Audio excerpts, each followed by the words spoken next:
اور کہہ دو کہ لوگو یہ قرآن تمہارے پروردگار کی طرف سے برحق ہے، تو جو چاہے ایمان لائے اور جو چاہے کافر رہے۔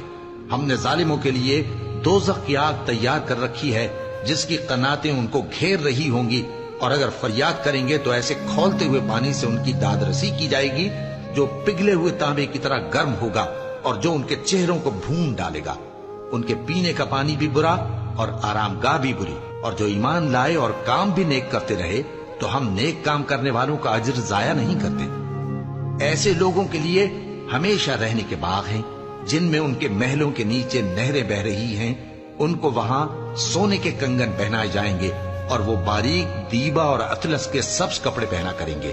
اور تختوں پر تکیے لگا کر بیٹھا کریں گے۔ کیا خوب بدلہ اور کیا خوب آرام گاہ ہے۔ اور ان سے دو شخصوں کا حال بیان کرو جن میں سے ایک کو ہم نے انگور کے 2 باغ عنایت کیے تھے اور ان کے گردا گرد کھجوروں کے درخت لگا دیے تھے اور ان کے درمیان کھیتی پیدا کر دی تھی،